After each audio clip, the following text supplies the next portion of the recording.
Okay, within the last hour, this was just tweeted from Adam Schefter. It's not like a breaking news, but I think it's a really interesting thing to start this recap here of week 3. During the Super Bowl era, 255 teams have started 0-3. 6 of them have gone on to make the playoffs. So of the 0-3 teams, 255 teams started 0-3. Only 6 went on to make the playoffs.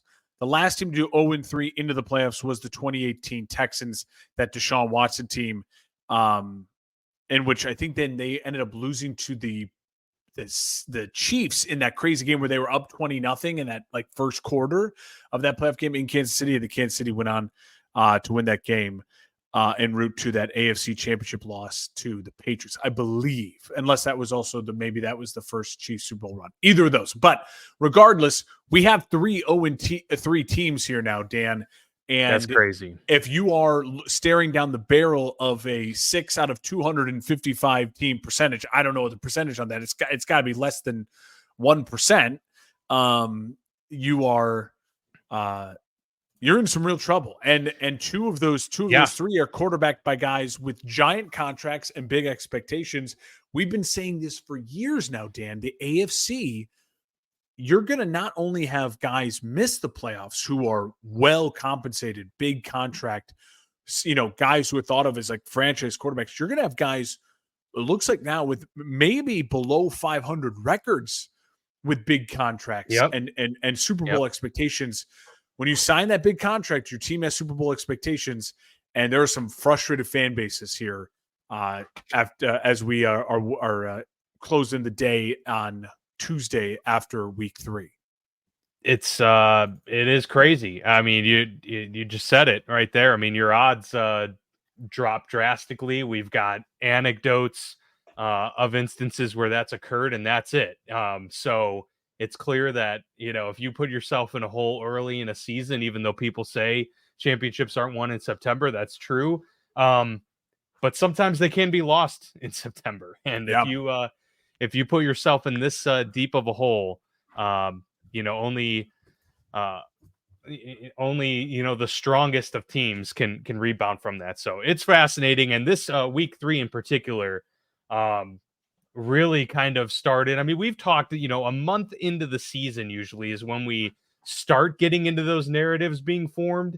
This may have come maybe a week early because we're already starting to see some clear patterns forming on a lot of these teams. So let's dive in. Our week 3 recap here on the Football Lab.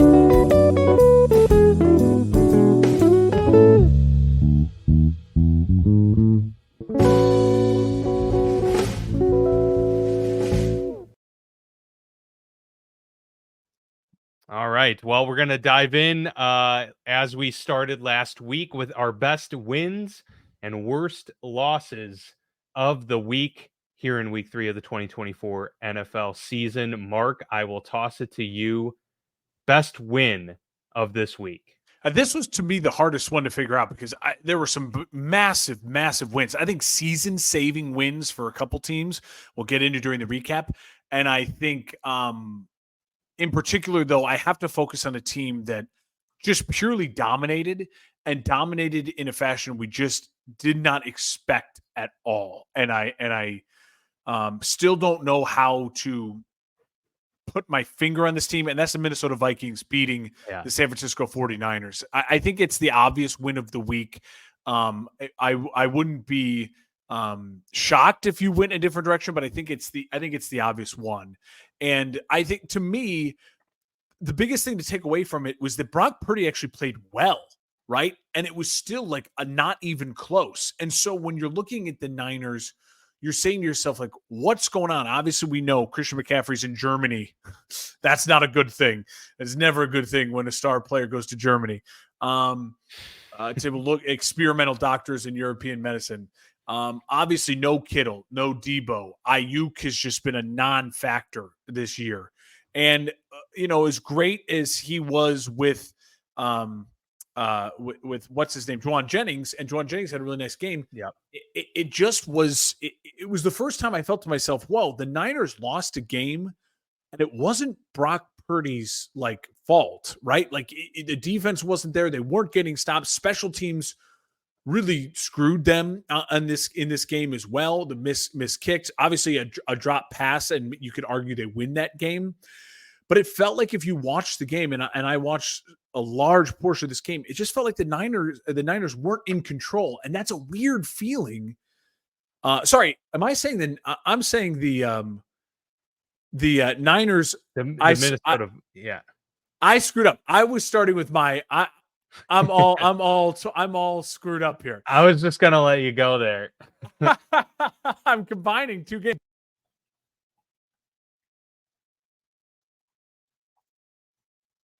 Oh no, you've muted. I think you've muted yourself, Mark. Accidentally. It's things went awry. You know, we started the live stream off. Nope, I still can't hear you. I hit on. Well, now I got you through the. I got you through your computer. You know, it's so funny. I probably deserve that. I haven't started drinking yet, and that just goes to show you. Let's get track here. Is that better, Dan? Am I back on track? That's better. That's better. We got you loud and clear. By the way, I'm over here. I think is my screen glitching for you? Because it's definitely you've been in a little bit of a glitch. We are all sorts of messed up on this Tuesday. This is just great stuff. You gotta love it. Technology is. I'm combining these two, and I don't know why I am combining the two. But it's the Vikings win over the Texans that I'm talking about, and so. That's my loss for the Niners. So there's my preview for the Niners loss. It was like, wow, okay, they were in this game. It just felt like they weren't in control against the Rams, and it was ugly. And they were special teams. And like I said, the first time it felt like Brock Purdy played well when he didn't have his full complement of weapons, because we saw him lose games last year, and it was like, oh, well, they don't have Trent Williams. Oh, well, they don't have Debo. And so they're just not playing well. And you can't ask Brock Purdy to win games when his whole team's not playing well. So that's my loss of the week. That's the Niners. And I'll quickly say, you know, they got to turn it around over this next 3-game stretch. They have the Pats, the Cardinals, and Seattle. Credit to the Rams for digging deep and winning that game. I don't know what the Rams still look like long term. Again, I think we both kind of said last week, they've got to get to Thanksgiving around 500. This win obviously helps in that. I don't think the Rams now are going to rifle off 4 in a row. They're still so beat up, but it's a divisional opponent. They had emotion on their side. What a gutsy win by Stafford and that team. So my win of the week is the Vikings, and I will just say they dominated. Like, they dominated. And they dominated the team in the Texans that we thought absolutely is in that rare air of class of like Super Bowl contender in the vaunted AFC.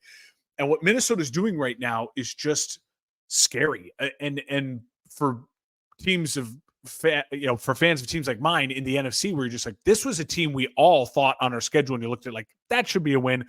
I think most of us had the Bears taking down the Vikings twice. Now, can that still happen? Sure. You got to play every Sunday, right? But the way this team is being coached defensively, Flores, man, he is he's got to be the best DC in the league right now. I feel like he should win Coach of the Year. Dan, and I'm getting you now through your computer, just to let you know. Right. Yeah, I know I got that all messed up. I'm not drinking, I promise. It's just a long day. And win of the week was the Vikings over the Texans. Loss of the week for me was the Niners losing. And I think one more button on that Niners talk was just really quickly say, this is now a team that's 1-2. None of us predicted them to be 1-2. And it's a team that is so beat up. And again, when they're beat up, you expect them to lose because it's Purdy not playing well, but Purdy played well and they lost. So it's like, we just haven't seen that out of this version of the Niners. So I don't know what to think of it because we haven't seen it yet. It's just very alarming. Yeah. Yeah, no, it is. I mean, we could have gone several different ways for the win and the loss of the week. Also, by the way, tried fixing this camera situation. It's just people are gonna have to bear with the glitching probably throughout. And me combining both games, even though it doesn't make any sense.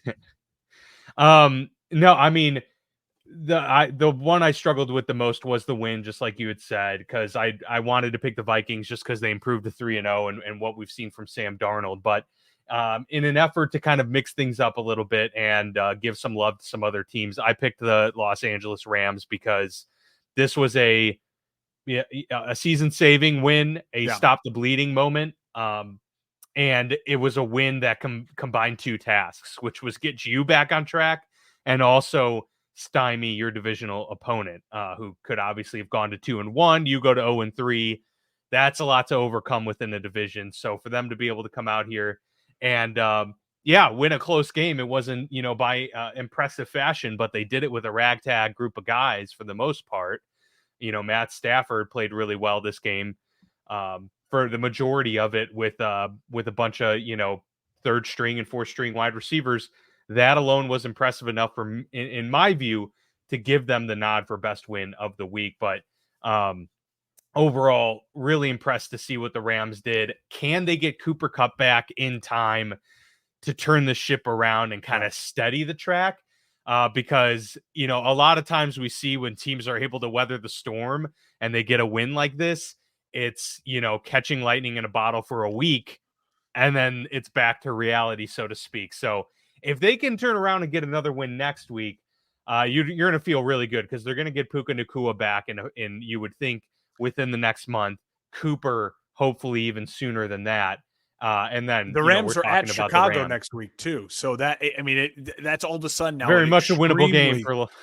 Yes. It's extremely important game for both teams. Both teams. That's true. That's going to be a matchup to watch. For me, the loss, low-hanging fruit, Jacksonville. And this is one I imagine we're going to spend a little bit of time discussing this week. A lot of these matchups maybe don't, get that amount of attention, but this one in particular does, and not for the Bills for as good as they are. We both had them winning this division. I think the way they won was impressive, and them absolutely blowing the doors off of Jacksonville in this fashion was awesome. 47-10, an absolute drubbing. But this just left you with it's mayhem and panic in Jacksonville already, not even a month into the season. And we've got questions about Trevor Lawrence. We've got people saying, talking bad about the contract he got, and maybe rightfully so, because he hasn't been able to overcome a lot of bad things within the organization, like Joe Burrow did early in his career with Cincinnati, where he said, okay, he did it. Despite all of the negatives, Joe Burrow got them over the hump and got them to a Super Bowl. You talk about Patrick Mahomes, with a less than stellar defense to start his career, but was able to, still take his team. Jacksonville, there's really not many excuses here, Mark. Outside of the organization not having success as an organization historically, you've got the weapons in Jacksonville. You've got a Super Bowl winning head coach. You have the offensive cohesion put together on your side. I just don't know what more we can say other than Trevor Lawrence. This is like a put up or shut up year. I know for the money it's not, because he already got the bag, but it is in terms of building a legacy. And if you want this, ride to continue with Doug Peterson, they're going to have to turn this around quickly, because we know Trevor Lawrence isn't leaving anytime soon, but Doug Peterson might be on the hot seat here. Yeah, Doug Peterson said after the game, kind of alluding to everything needs to be evaluated, all this stuff. He can't bench Trevor. Like you just can't. So it is in this really weird, mode that they're in Jacksonville. And I'll just say this. To me, the two things really stood out to me from this game. First off, I'm really pleased with the Bills. I was on the Bills all offseason. They were the one thing I feel really right about so far this early part of the season, that Josh Allen would be the MVP and that the Bills would become a better football team, addition by subtraction. Remember, I used that during the preview, and it feels that way. The offense just feels free. It feels like the awkward guy is out of the room, and everyone's like, phew, okay. When the guy who no one likes at the bachelor party is like, all of a sudden disappears for an hour and everyone's having a really good time. And then you're like, oh, okay. You know what I mean? Like now we can have some, now the weird dude is out of here. The pressure's off. Or the crazy guy who's like forcing Coke in everyone's face. And it's like, no, he's out of here. That's Stephon Diggs, right? And he's a great player, but it's just addition by subtraction. It wasn't working anymore. And everything feels like it's working in Buffalo right now because he's just spreading the ball around. I mean, Josh Allen looks incredible. He looks incredible to start this year. Now, does that mean that they're just not going to get their hearts ripped out by the Chiefs in the playoffs? Of course they probably will. But we'll get to that when we get to that, right? Like right now, they look fantastic. For Jacksonville, I'm really glad that they decided to just poop the bed because it allowed me to focus on the great game that was the Commanders and the Bengals. And as one game on Monday Night Football as the Lord intended should be. So thank you to Jacksonville for pooping the bed and we could just focus on one game. But I will say this, franchise quarterbacks don't lose 8 straight games. And I know it's over 2 seasons, but franchise quarterbacks don't lose 8 straight games. And that's what Trevor Lawrence is dealing with right now. And he's dealing with it while in the midst of also signing a 5-year, $275 million contract. It's ugly. It's bad. And the thing that concerns me is like, where's the quarterback development, right? How have they developed Trevor Lawrence? Because it looks like he's regressed over the last year. I mean, he had the playoff berth and the big comeback in the playoffs. And then last year, it wasn't good. It was really ugly at the end of last year. And we started the year ugly, bad quarterbacking. He looks inaccurate. He looks like he's unsure. He looks unconfident. He looks like he doesn't know what he's seeing. He looks like he has no connection to this offense. And so I question what Jacksonville is doing in development of their franchise quarterback. Maybe they're just like, oh, no, he's on his own. He's a grown-up. He's got to develop himself. Listen, even the great ones, Tom Brady got hard coaching late in his career because he wanted hard coaching. Maybe Trevor Lawrence isn't asking for it. Maybe Trevor Lawrence, behind the scenes, he's like a basket case or there's something going on that we don't know about because right now it just feels like there's got to be something else because it doesn't make sense. It doesn't make sense how a guy this big, this strong, this talented is just this bad at this stage of his career.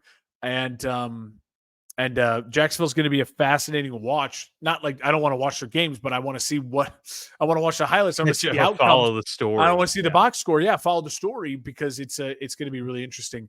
If they fire Doug Peterson, where does that leave them middle season? I don't know what the rest of that staff is like. I don't know where they go from there. I certainly feel like the Trevor Lawrence reclamation project would still be an attractive job somewhat, right? But sure.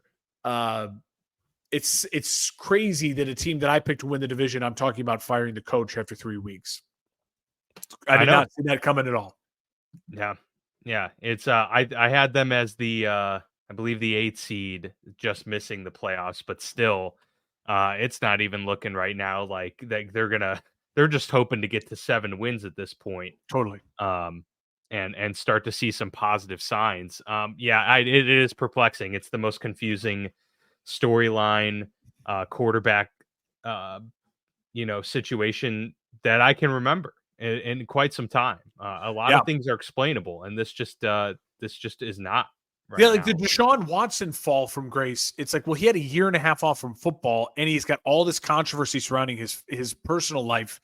Then it makes sense that the dude's not good anymore.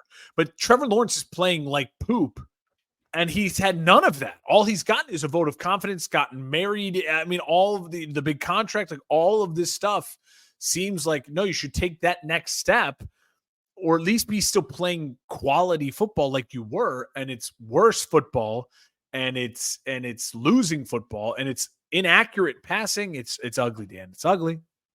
It's really, really bad. And is there a team that needs a win more in the NFL next week than the Jacksonville Jaguars? I mean, Cincy is right there with them.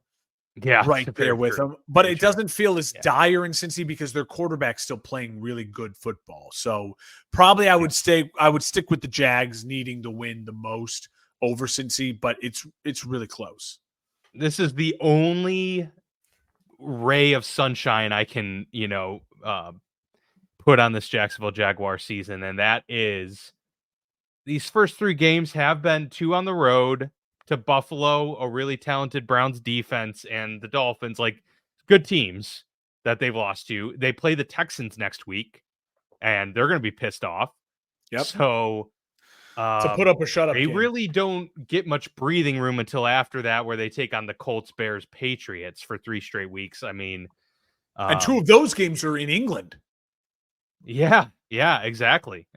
Obviously, they're used to that. Most of these players who have Still. been there, they've been that London team. But yeah, no, they're really gonna have to turn things around. All right, let's get to some of the other games. The Thursday night game, Jets put on a can of whoop ass on the New England Patriots, 24-3. Aaron Rodgers and company did look to get back to form, and appeared to,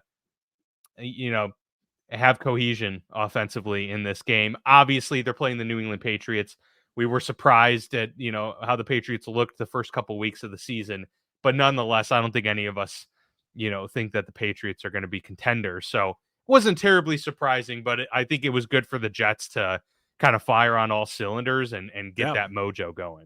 Well, especially because the Jets, like the Bears, have lost like an insane amount of games in a row to division rival. Like the Bears have lost 10 straight to the Packers. I think that was a stat for the Jets too. They had lost, like, they hadn't beat the Patriots, at home or something like that in almost a decade. It's crazy. So it just goes to show you, eventually players can overcome that kind of narrative, right? And that big little brother in the division. This is exactly what the Jets needed. Great win for them. And if you're a Jets fan, I don't want them to be thinking Super Bowl, but they absolutely should say to themselves, listen, if we get this Aaron Rodgers every week, this should be a playoff team. Like, if you get that Aaron Rodgers every week, that defense is good enough to be a playoff team. Him and Garrett Wilson have been a really fun connection so far to start the year. It's fun watching them work together. When Aaron has how about Allen Lazard? Yeah. Oh God, jeez. When Aaron has a star receiver, he's like a happy, kid who just gets a new toy. It's just how he was for all those years with Devontae Adams and Jordy Nelson, Greg Jennings. The list goes on for Aaron Rodgers when he's got a number one guy, and he's got a real great number one guy in Garrett Wilson. And for the Patriots, tough loss. But now the Patriots starting to kind of round into the form we thought they would be. Of like, this is a team that's not ready to win a bunch of games right now. But that's okay. Yeah, fair enough. Did you see that stat? The touchdown to Garrett Wilson was Rodgers' first ever touchdown pass to a first round pick. Yes, it's crazy. I mean, that's the Packers. That's the Packers. The Packers. Yeah. But again, you can argue, look how good the Packers have been over the last 20 years. They draft offensive and defensive lines. They build from the inside out, and they, like your Steelers, like a Baltimore Ravens, they are a team that just does not have losing seasons. And it just goes to show you there's a lot of consistency that can be gained from just building your team from the inside out, and also hopefully having a really great quarterback. Yeah, and obviously they've done that in spades. All right, the Giants get a win over the Cleveland Browns, who fall to 1-2 on the season. Obviously the Giants in need of a win. They were 0-2 coming into this game. It was a very good win. Strong performance from Devin Singletary, and Daniel Jones looked, pretty solid in this game against the talented Cleveland Browns defense. I'm not pushing the panic button on Cleveland, but nothing's looking good right now. And it's still, they've beaten the Jags.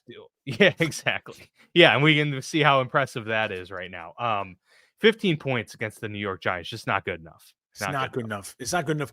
Listen, they are a team that has, again, no identity. Now, you can argue they're missing their key player, Chubb, right? They're missing the thing that they want to run their offense through. Chubb should hopefully be back by week 5. That's kind of the goal, right? IR first 4 games, and he should be ready to go. So I'm going to give Cleveland, again, another cushion. It's not season over, but let's be honest. We've called it for a long time here now. Deshaun Watson's not good, so it's a struggle. I mean, he had a great throw to Amari Cooper, great catch. But the story of this game to me was more, I forgot Brian Daboll lost weight. He looks good. Looks like a head coach I want to hire when he gets fired. And he looks like a guy, and that was the type of win that we saw from the Giants 2 years ago when they made the playoffs. It's exactly the type of wins we were seeing, where it's like, damn, Daniel Jones, we know he's not good, but that's a good play. And man, they have, 2 years ago, it was just Saquon. This year, it's just Malik.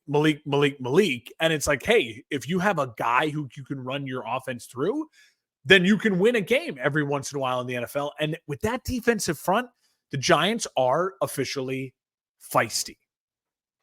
They are. They've got a really good, front seven in total. But yeah, I mean, if you can rush the passer in this league and kind of keep teams from blowing you out, you'll have a chance. I say this? I had a quick thought in my mind. If I was a Giants fan, part of me thinks to myself, you know what? I really kind of want to win 8 games this year and barely miss the playoffs.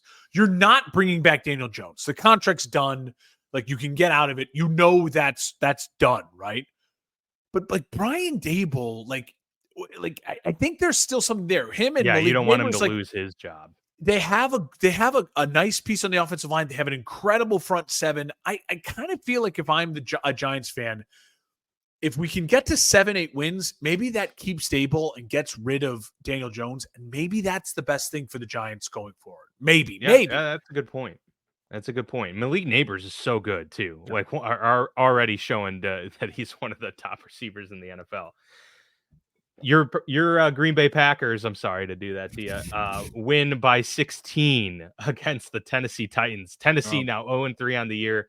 Packers 2-1 behind Malik Willis. How about that? Going on the road. It's one thing to win, their first home game behind a, quarterback who was tossed around as potentially even like a third string or practice squad quarterback, goes back to his former team and plays really well, Mark. I mean, Malik Willis, this goes to show, obviously, and everyone has the correct take on this, that Matt LaFleur, it's all about, location and environment for a lot of quarterbacks when you're trying to develop.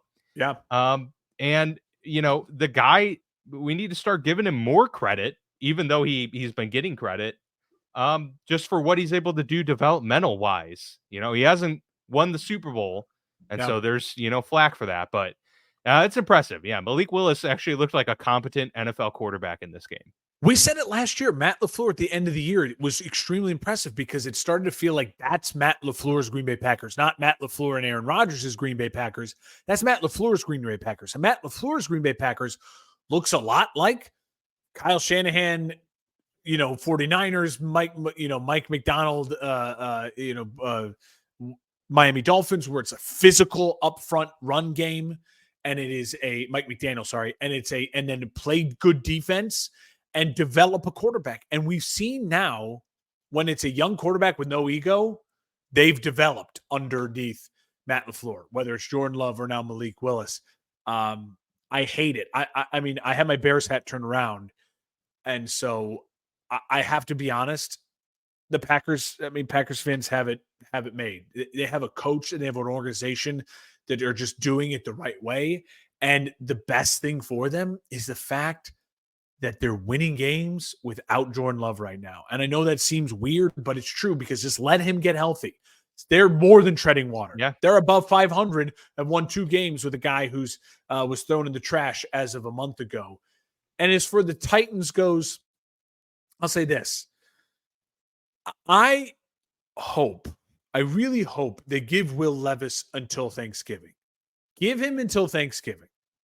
I think there's still something there. He just needs to keep playing football. The Titans aren't going anywhere. They're not doing anything, not in that division. Their head coach is fine. He's going to get his next quarterback if he wants it. He's an offensive guy. He's a new hire. They're not going to fire him. But I know everyone's like, it's easy to laugh at Will Levis because the bad is so bad. I'm just not ready to just say, all right, he's done. He's trash. He can't play. I agree. We've seen it now with Darnold. We've seen it now with Geno Smith. We've seen it now with Justin Fields. We're seeing it with Malik Willis. Baker. Baker's great, another great one to add in there. I know that he's a second-year quarterback. He hasn't even played 16 games yet. Let the kid keep playing. He's got the tools. He's a tough SOB of a kid. And so I'd like to keep seeing Will Levis. And I know that might be driving Titans fans crazy, but I'd like to keep seeing Will Levis. And honestly, what's the worst that can happen? If he keeps losing you games, well, then you're just going to replace him with a top 5 pick at quarterback. So Yeah, why exactly. let's go to someone else? There's no one else. Just play Will Levis. Don't panic on that. And I think maybe by Thanksgiving you'll start to see, hey, this is what this kid's got, and maybe we don't need a quarterback. The Colts defeated your Chicago Bears 21-16 in a game where rookie Caleb Williams threw 52 passes, 363 yards. He looked good, definitely down the stretch there. But again, we've talked about this, Mark, and there are rare players, and maybe Caleb Williams is one of those players. But there are rare players where you can just say, let's throw it 52 times. I mean, we don't even want Josh Allen throwing it 52 times in the game. No. It's just never good. And so obviously they needed to, at a certain point, just go to the pass and try and get something going. And obviously, I think overall Caleb delivered in many respects. Rome Odunze, kind of his coming out party here in week 3. But I mean, man, again, this team's just scoring 16 points. What's going on? Your thoughts on Chicago and because Anthony Richardson didn't look good. Like the defense seemed to hold this team intact. It just wasn't enough. My initial thought, and I've said this to a lot of people, and it's just my gut reaction was 1 step forward, 2 steps back, right? Like this is what I expected to see kind of from Caleb from day one, right? And so that's good that we're getting it now in game 3. Like the dude can play.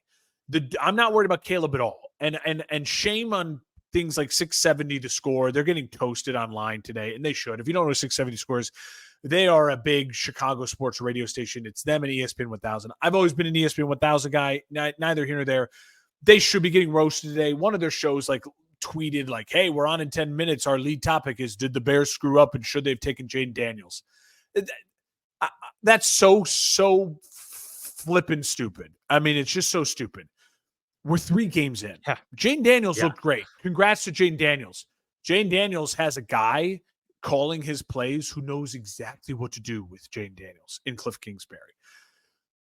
One of the things I've consumed, the Bengals defense is terrible. One of the things I consumed a ton over the last 24 hours is a lot of my ESPN 1000 Chicago media and Barstool guys who I trust in Chicago media. And one of the things I keep going back to is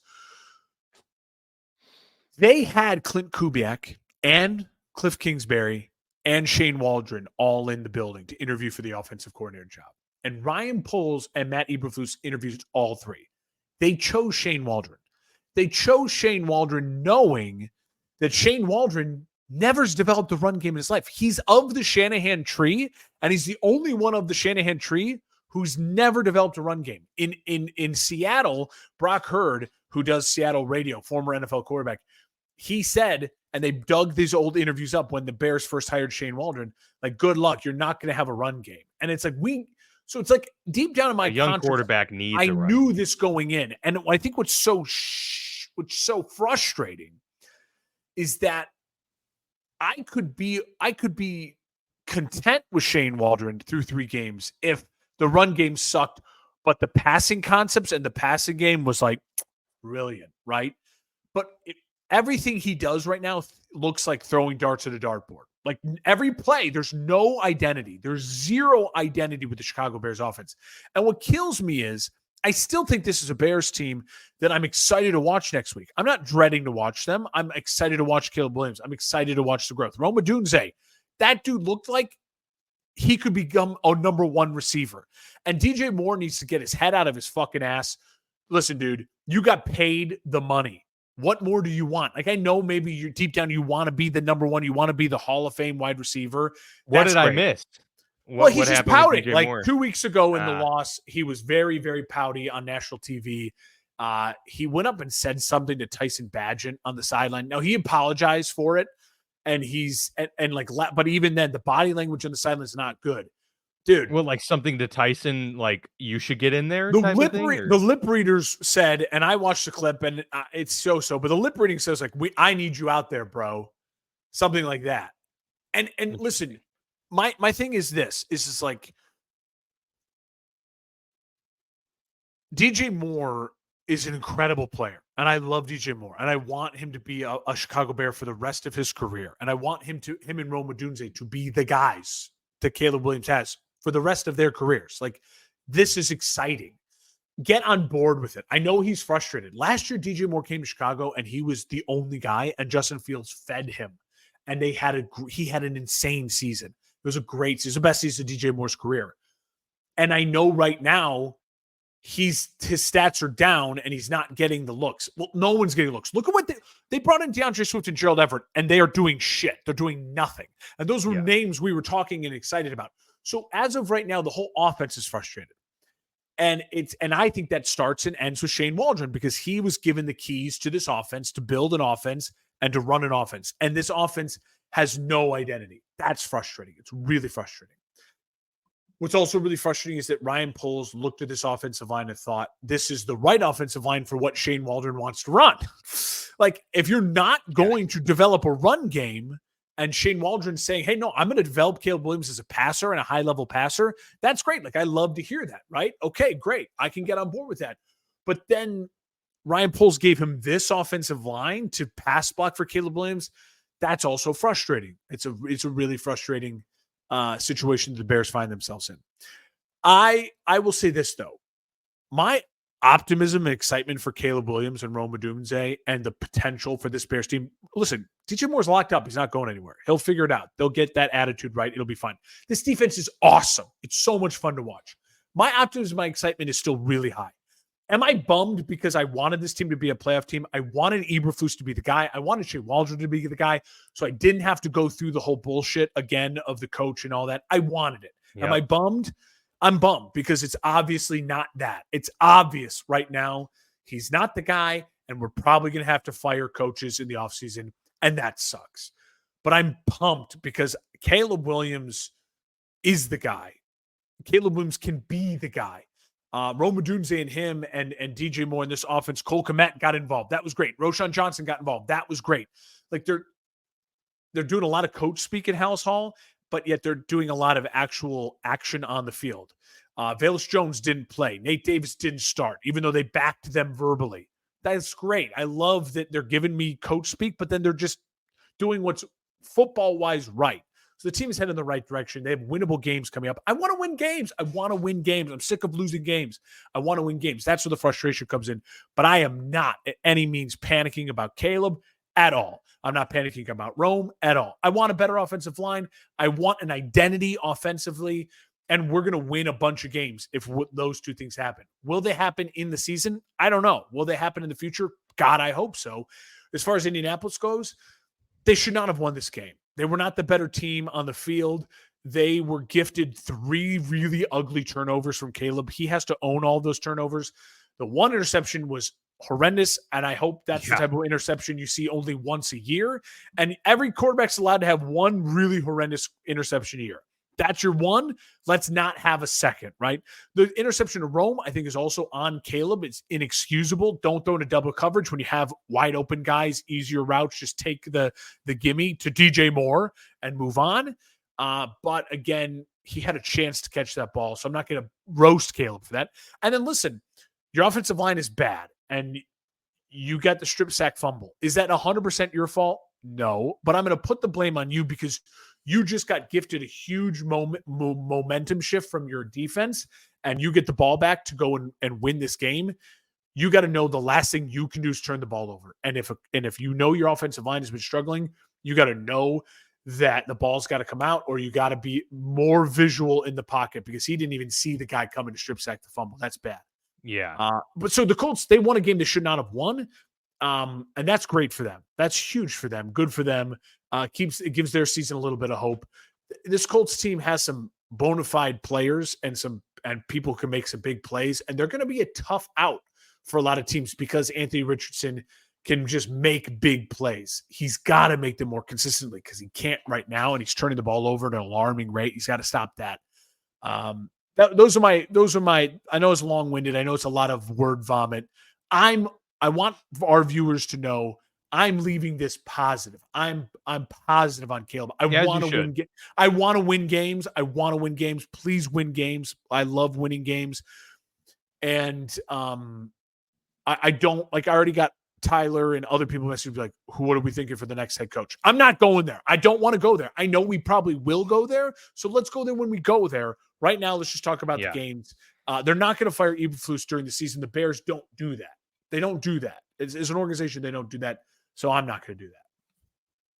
Yeah, no, I think that's perfectly fair, and I think that it's the right take. It's way too early for people to be completely hitting the panic button here on People saying the Caleb Caleb threw for Williams 360 something yards and he had a Hail Mary. He still would have had over 300 yards. Like, and yes, he threw the ball 52 times. That's too many times.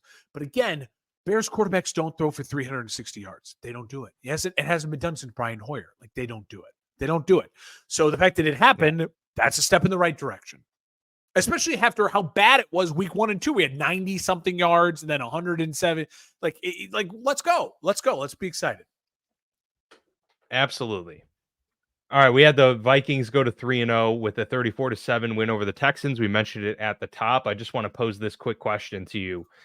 If Sam Darnold balls out, is this a situation where you're riding with him next year and JJ McCarthy is trade bait potentially? I think to me, my immediate thought is if Sam Darnold gets them to the playoffs and wins a playoff game, then you start the season with Sam Darnold as your starter next year. And you do what great teams do, like the Green Bay Packers did, and you say, hey, we have a rookie quarterback we're really excited about. He's basically a rookie because he didn't play it all this year, and just be like, we're going to let him sit. We're going to get him healthy, and we are really thrilled to have a playoff winning quarterback in our building. If Sam Darnold flames out and they miss the playoffs or they make the playoffs and he's not great, then you say, hey, it's an open competition. We're bringing Sam back. It's an open competition, and you go from there, right? Like, I think that's pretty easy for Vikings fans to swallow right now. Can I just quickly say for the Texans I'm not worried about the Texans. Brian Flores is a stud, and this game was on the road, and that place is extremely hard to play. It is loud. It is crazy, and they have a ton of momentum. They ran into a buzzsaw. I'm not panicking on the Texans. I'll panic if they lose ugly again next week to the Jags. Right now, let it go. Bad game. Burn the footage. It's a good Texans team. They're going to be okay. Agreed. The Eagles barely survived, but they do beat the Saints, who were riding high after the first couple of weeks of the season. 15-12, kind of an ugly game here. Overall, I thought it was a huge win for the Eagles. I mean, they were actually kind of in contention for win of the week for me, just because, it didn't look pretty, but they just needed a win, and the Saints were playing really good football. The Eagles defense looked legit in this game, and Jalen Hurts played some really sound football. So overall, I was impressed with what the Eagles were able to do. And, I don't think the Saints are all of a sudden completely irrelevant the rest of the way. But I do think we're starting to come back a little bit to reality with New Orleans in terms of their ceiling for this season. I totally agree. I think Vic Fangio's defense for the Eagles finally kind of came into like, oh, this is what we get from a Vic Fangio defense, right? As opposed to everyone calling for his head after all the prevent stuff at the end of last week. Listen, the Eagles did a great thing. They had a loss on Monday Night Football that could have what we saw with other teams this year combined into 2 losses, right? Like the Rams lose late in overtime, and then they lose the next week, get beat by the Cardinals because they're still just reeling from that loss week 1. The Eagles avoided that. The Eagles dominated this game. They just barely won because their head coach is really dumb and doesn't take points and just doesn't kick field goals and say, hey, let's just take points and points are an exciting thing and not go for it until we have to. The Eagles, I don't know if I'll fully trust them because of their head coach during the season, but this was an impressive win. As far as the Saints go, I think we all knew this would come back down to earth. The Saints are going to be a really fascinating watch next week because it's like, okay, we've seen the highest of highs. Now we've seen what we kind of expected from the Saints. So where are you? Are you now this Saints team, or are you somewhere back closer to the Saints team we saw weeks 1 and 2? I think they're kind of somewhere in between right now, right? And I think probably for Saints and Saints Nation and Saints fans, it was good to lose a game like this. And it kind of say, hey, we're not going to just score 35 points a game all season long. This is going to be a battle, but I think the NFC South is a really fun division right now. Yeah, it's going to be a dogfight. Yeah, because of that Saints loss. If they had won, it makes it a little more like maybe the Saints will run away from this. Now we get a dogfight. Absolutely. I'm looking forward to that one in the NFC South for sure. Steelers win 20-10 over the Go Los off, Angeles King. Chargers. This is a great win. It was a great game overall too. I saw people tweet about it, and I think people could, react and say that it's hyperbole. I truly did feel the same as what I've seen out there, in that this was the most satisfying and enjoyable watch of a Steelers game that I can recall, maybe since back in like 2020. Wow. Maybe 2021. There were a couple games in there, but the last Steelers is always kind of a nail biting. That's just Yeah. what it's been for the last, seemingly like 7 years. But this was enjoyable because, okay, they started off with 3 straight 3-and-outs, I believe. So that part was frustrating. But after that, the offense got on a roll. It never felt like, despite Justin Herbert playing well in this game, it never felt like you were truly threatened by the Chargers because of how good the Steelers defense is. And then once we got into the second half and things started to open up even more for Justin Fields, and the fact that they were throwing to the middle of the field, go figure. It was great to see a double-digit victory. I don't care about the naysayers who are going to say Justin Herbert got hurt in this game and Joe Alt got hurt in this game. Steelers are playing without their first-round right tackle, who now unfortunately is going to be lost for the season. Yeah, so that really sucks. But they were also playing, without their starting left guard and their backup left guard in this game. So look, I mean, everybody's injured. We're also playing with the backup quarterback. So look, I mean, this is the nature of the NFL. I'm going to take this win. I'm going to enjoy it as a Steelers fan, because you just don't get too many enjoyable wins. Like, even amid some of the wins, you're not feeling very good. This one left me feeling good. It did. I know that 20 points isn't a lot, but the Chargers defense is legit. It's a really good defense. Oh, yeah. And Justin Fields, the read option touchdown, we got to see a little bit of that. But other than that, he was passing the ball well in this game from 70+% completion percentage during the game. Yeah, he's got 73% completion percentage for the season right now, which is just super impressive and kind of bucking the trend of what we knew Justin Fields to be, which was a 55% completion percentage guy and a reckless quarterback at that. In this Arthur Smith system, this is what I was saying preseason. I thought it was tailor-made for Justin Fields, and it fits Russell Wilson very well too. But it's just minimizing the risk while still taking calculated shots and opening things up for your quarterback to make plays when necessary. And we're seeing Justin Fields do that. This was the first time since the acquisition where I've started to think in the back of my head, do they potentially have a guy that they can build, this team on? I'm still obviously tempering that, and I'm cautiously optimistic about that. But I do feel like we're starting to see some things here that maybe this system is just perfect for Justin Fields, and the stability around the run game and everything is able to bring the best out in him. At this point, there's absolutely no way that they can go back to Russell Wilson unless they have multiple losses in a row where Justin Fields is looking really bad. Agreed. Even if they lose this week against the Colts, you still got to ride it out with Justin another week after that. If it gets to be 2 in a row and it's looking bad, then you can go to Russell Wilson. And honestly, it's a perfect setup situation now, because you can go to Russell Wilson and still go back to Justin Fields without it feeling like it's all crazy, because Russell Wilson was the starter coming in. And because of this injury, it's kind of opened things up for a win-win in many respects. I'm just glad Justin's taken the reins and has looked good in these first few weeks. All while the Steelers defense looks like, forget top 5, like the best defense in the NFL right now. Yeah, I would agree. I mean, you nailed it. And Justin, I'm so happy for him. I'm so happy for his play.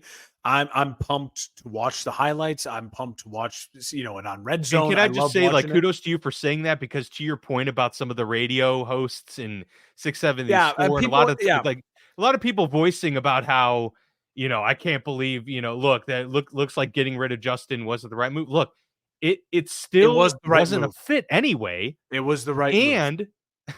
And Caleb Williams is 3 games into his professional career. Let's pump the brakes. You still have the Justin Fields dilemma. We don't anymore. What do you do with him? Do you pay him? Is he good enough to pay? Like it's the dilemma, right? So it was the absolute right move. And I'm still thrilled for Justin. And I said it all year. I said it all offseason. Justin Fields is better than Russell Wilson. He should be the starting quarterback for Pittsburgh. And we're on the same page now. I'll say this, though. Can I quickly say this about the Chargers? Yeah. Was it smart to play Justin Herbert in this game? I know Probably it's like not. If you're healthy to go, you go, and that's Jim Harbaugh. But against that defense and in a game that, let's be honest, didn't matter as much as next week for the Chargers matters when you're playing the Kansas City Chiefs. Like, it's ugly. I mean, his ankle did not look good. It looked swollen through his sock, and the tape, it looked bad. And I know they said Jim Harbaugh said, he's a guy you got to reel back. Well, I mean, maybe this was a learning moment for Jim Harbaugh about his quarterback too. And it's because Justin, I mean, I will say he was playing pretty well. I mean, they only scored 10 points. Justin, but he plays with reckless abandon. Like, he's just a gamer. He's a dude. I love Justin Herbert.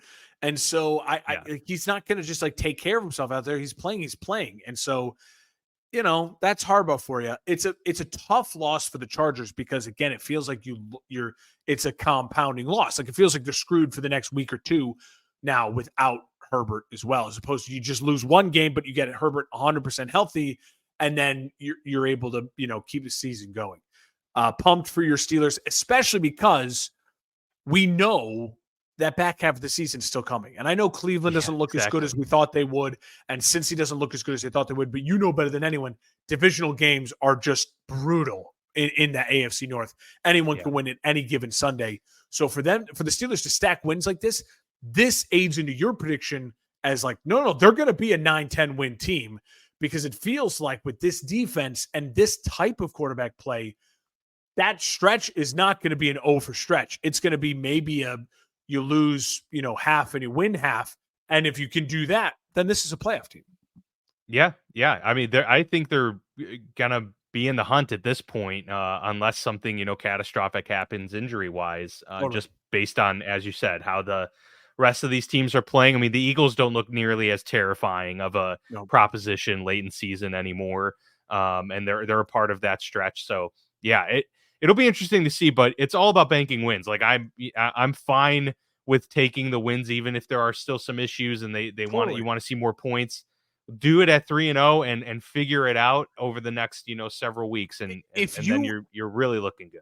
If you're out there listening and you're saying, no, it's not about that, blah, blah, blah. If you are banking wins now and you're a Steelers fan like you, and your team ends up, let's say, winning a playoff game and losing the second round, are you going to be like, man, we should have banked those wins early in the year? No, the goal is to win football games and have a winning team and have a winning organization. If winning now helps you get to that point later, be pumped about it. Well, yeah, momentum, it's a thing. And we've always seen, Andy Reid is great in September. And we always say, you don't have to be great in September to win. But if you are, that doesn't hurt. That certainly helps you. Exactly. All right, let's rifle through some of these games. The Broncos at the Buccaneers, 26-7 win for Denver. Nice win for them as they get their first of the year on the road here. Bucs fall to 2-1 after looking really strong the first couple weeks of the season.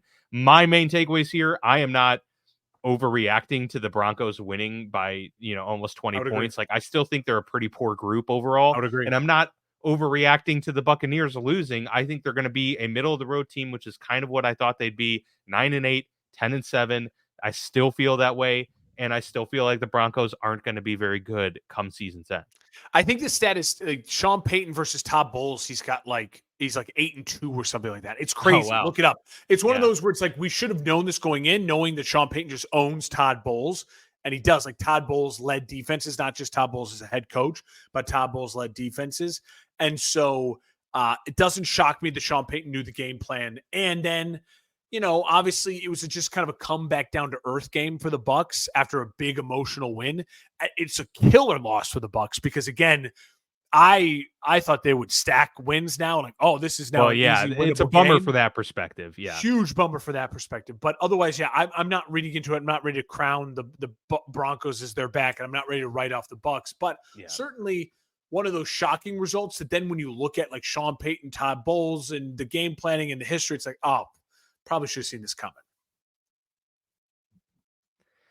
How about Andy Dalton and the Carolina Panthers putting up 36 points now? It was on the Vegas Raiders who, despite their front, I guess their defense isn't nearly as good as we thought they were coming into the season. 36-22 win for Carolina. Obviously, the emotions and the environment there seems to really have turned a page just from one game, and a lot of people happy for Andy Dalton. Bummer for Bryce Young to see all of his teammates super happy, I'm sure, and see what can be done in the Dave Canales offense. But nonetheless, I think they've got their guy for at least a little while here while Bryce Young kind of, figures things out. But yeah, I don't think the Raiders are very good, Mark. No, Andy Dalton's redhead. He'll turn back into a pumpkin eventually. And I will say this. I do think maybe the best thing, honestly, now for Bryce Young was seeing like, oh, dude, that's all you got to do? Like, shit. Like, Bryce Young didn't get to watch anyone. He started as a rookie in a confusing system, and now he's in year 2 with a new head coach in a system, a whole new system. And he just got to watch a veteran pro quarterback just be like, dude, that's all you got to do. Just stand there and do that. Like, make that throw. And truthfully, maybe that's what Bryce Young needs. Like, I hope we get Bryce Young back in a couple weeks and we get to see him be like, oh shit, like, okay, I can do that. Like, that's what I'm supposed to do. I can do that. Like, thanks for like someone helping me. Like, let me see that. That's all I got for Bryce Young at this point in time. Otherwise, it's great for Dave Canales and for Panthers fans. Just be like, we're not crazy. This team shouldn't be this bad. And I also think if you're a Panthers fan this morning, you're saying to yourself, yeah, we're moving on. Like, it's not going to be the guy. Even if Bryce Young comes back and plays well, I want Bryce Young to come back and just play decent so he has a future in the NFL, like being a backup to Patrick Mahomes or something like that, right? Whatever it is. But I'm happy for Panthers fan they get to like see it happen.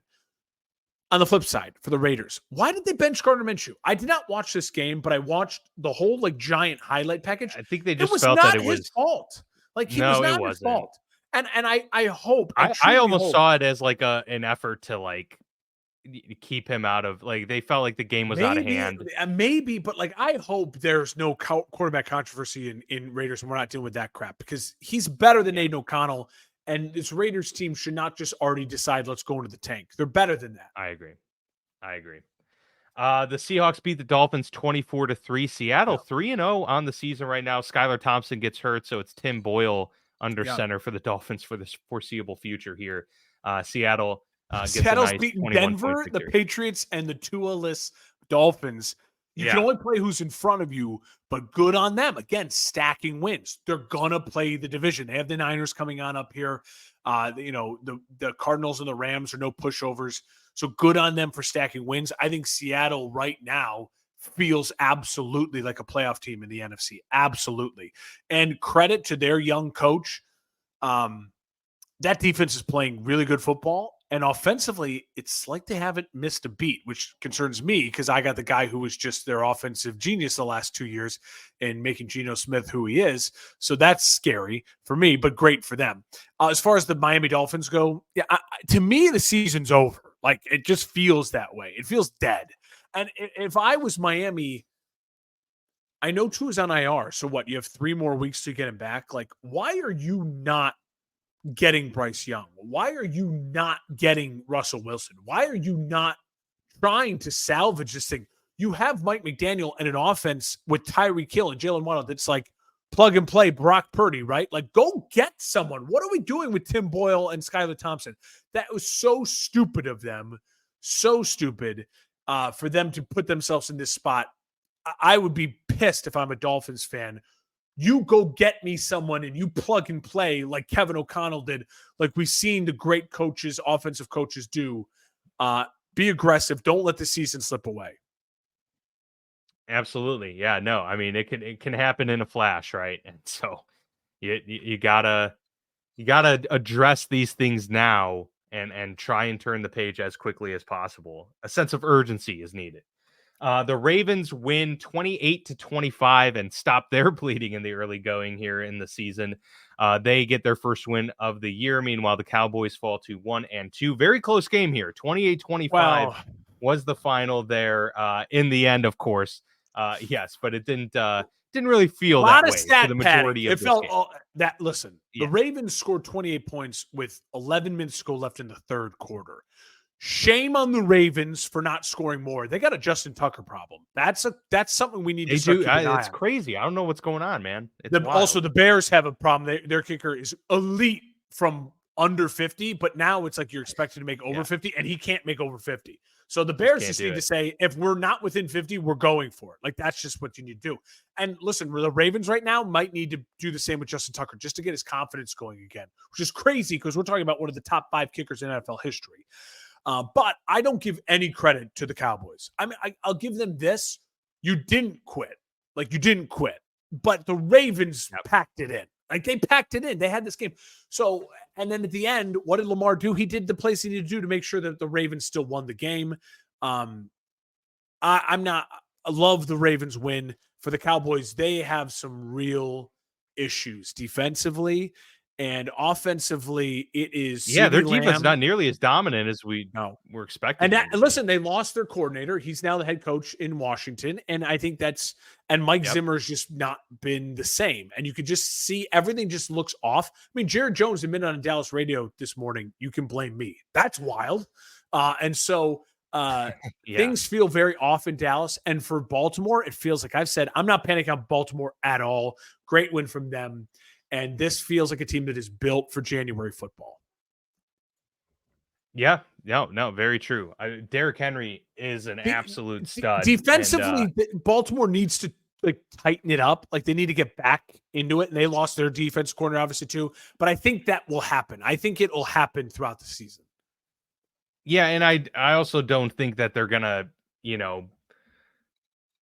be faced with these types of game scripts moving forward. I think they're going to be able to absolutely control time of possession for the vast majority of games, like moving forward, to where they're gonna, because this is what we talked about, like, is it becoming an issue where they just give games away in the fourth quarter because the other team just holds the ball for mentally 14 of the 15 minutes. It felt like mentally the whole team packed it in, and that's bad. Don't get me wrong, that's bad. But I'm not like worried about the Ravens defense because they let Dallas back in. It felt like everyone was like, this game's over, and they couldn't believe that if Justin Tucker had hit that field goal and that scoring drive, like, it wouldn't have been nearly as close, and it wouldn't have been as dramatic. Right. We already talked about the Rams beating the 49ers 27-24. Let's talk about the Lions beating the Cardinals 20-13. Close game here. It's obviously a big win for the Lions, who, it was kind of close there for a minute. Kind of thought maybe the Cardinals are going to come back or win this thing. It was 20-13 in the first half, and then Cardinals just managed a field goal. So you'd like to see the Lions be able to kind of, get that final kill shot in the second half, but nonetheless, they still came out with the win. But it felt like a Lions game from last year where it's like, wait, we're just bigger and stronger. Let's just run the ball. And I love that because, again, Jared Goff went from throwing it like 56 times last week and the interceptions to just David Montgomery, Jahmyr Gibbs. We don't care. We'll win by 1 point, but we're going to dominate you line of scrimmage. So great Lions win, kind of bounce back. And for the Cardinals, again, it just goes to show that's a team in the Lions that I think we all think is a top 2 or 3 team in the NFC, and they hung with them. They weren't dead in that game, even though the Lions were physically beating them. And that just goes to show you that Kyler and his weapons are starting to figure it out. And so they're legit, man. It would not shock me if by Thanksgiving, we're talking about the Cardinals being like the team you do not want to play in the NFC. Yeah, no, Kyler's the real deal. I don't know why he gets constantly underrated. Anytime he's actually played football, he's played pretty well. I know he's been hurt. And he seems committed right now too. He seems very committed, and I give him focused. That. Absolutely. Chiefs edge the Falcons 22-17. A big fourth down stop on Bijan Robinson late in this game. There's going to be people complaining about the refs, and the refs weren't great. But look, it went both ways. And at the end of the day, the Chiefs are 3-0, and the Falcons are 1-2. Not necessarily the start I was expecting for Atlanta. Nick Wright said something great today on Colin Cowherd. And Nick Wright, if you don't know him, he's on Fox Sports, and he is the Chiefs person in media, Yeah. right? Like he's the Chiefs guy. And I think it makes so much sense.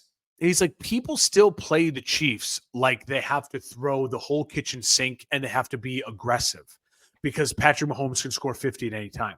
Patrick Mahomes in this Chiefs offense, since they got rid of Tyreek Hill, they won 2 Super Bowls, but they're also a different football team. They are not, this is not Patrick Mahomes threw 50 touchdowns 4 years ago. Like he's not that guy anymore. And I think that's a weird thing, right? Because he's still the best quarterback.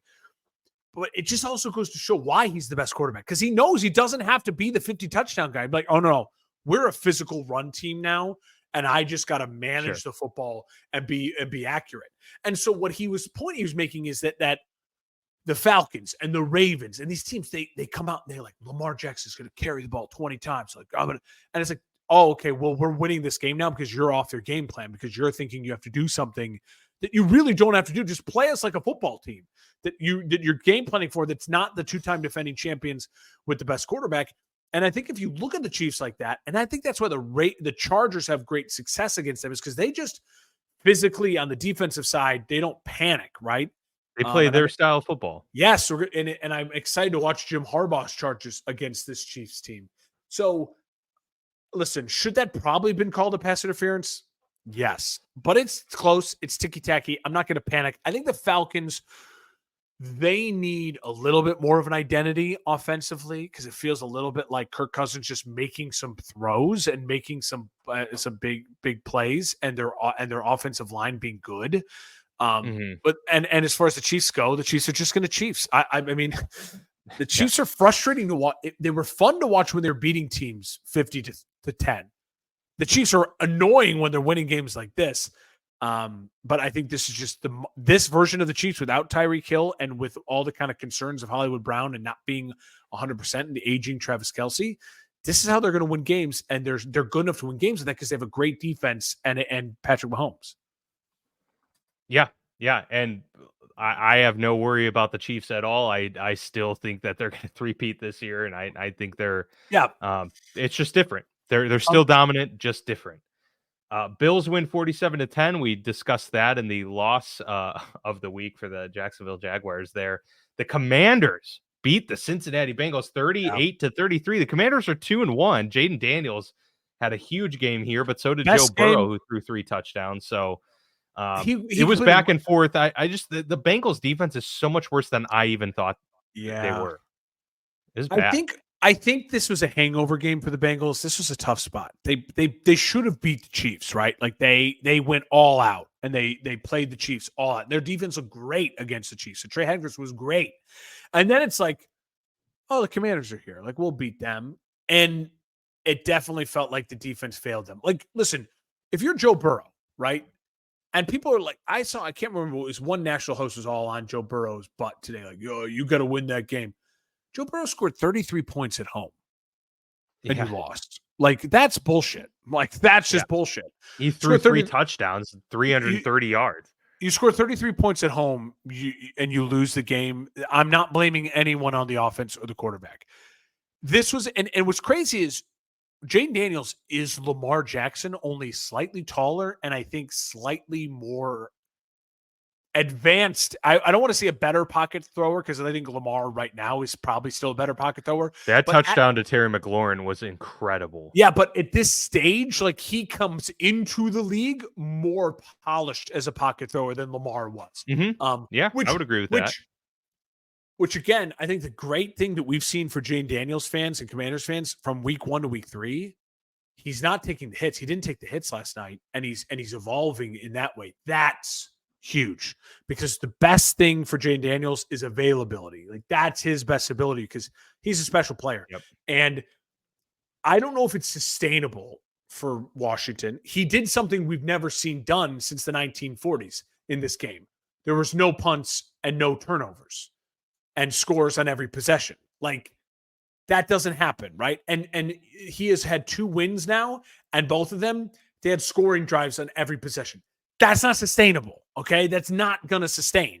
So this Washington Commanders defense is bad. They gave up 33 points, right? They're not good.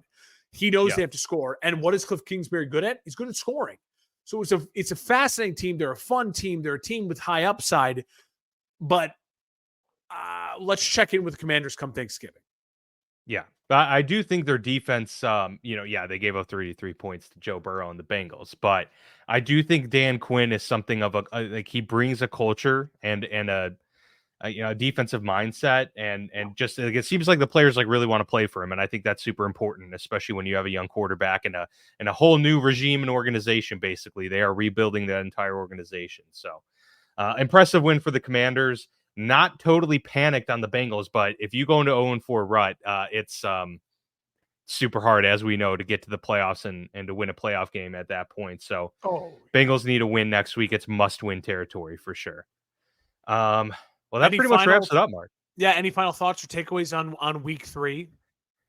Not really. Other than a lot of these 3-0 teams, I feel good about pretty much all of them. I don't Bills, feel Pittsburgh and Vikings, all 3-0, 4 3-0 teams. Chiefs, Bills, Pittsburgh, and Vikings. Seattle as well. Seattle there too. I don't feel like anyone's pretenders. Seattle would be the one I feel least confident about. And then in the 0-3 teams, I mean, I have issues with all of them. I feel like it's not quite panic mode, but pretty close to panic mode in terms of what they need to do next week. But I think the Jaguars are the biggest concern for me.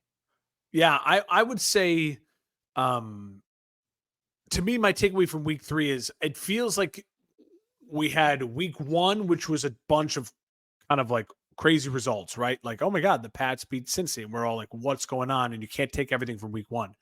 Week 2, it felt like the things we expected to happen happened. Week 3, it felt like we're back to week 1, where it's like, I did not expect the Vikings to destroy the Texans. I did not expect this beat up Rams team to beat the Niners, right? And to beat the Niners where Purdy played really, really well. I did not expect for the Jags, and when they're desperate, to look that ugly, right? I expect that to be a close game, and maybe they lose, but hey, you're feeling good about it. Close game, you're heading the right direction. So I think week 4 will be the kind of like settling down period as well. It's a week-to-week league in the NFL. Anyone can beat anyone on any given Sunday. We've already seen that through 3 weeks. And I think that's what makes this game so special. I really think week 3 is why we love football, right? Like the Bears were better than the Colts, and they lost. The Chargers fans get to sit there and go, why are we playing our quarterback? Like there's so much fun stuff to react to. And that's what makes the NFL so special and so awesome. So this is one of those, like, you put a star by it weeks. When we look at the playoffs, we're gonna be like, Jess, look what happened in week 3. That's wild. Yeah. Just see where the state of the league was 3 weeks into the season and where we end up. Yeah, it's always a trip, that's for sure. All right, appreciate you all staying with us here on the Football Lounge with Mark and Dan, part of the For Frequency Sake podcast network. Appreciate all of the likes and subscribes. That really helps us out. So check us out on social media for all of that. And we will be back here next week, hopefully with working cameras and working mics for you all that time around.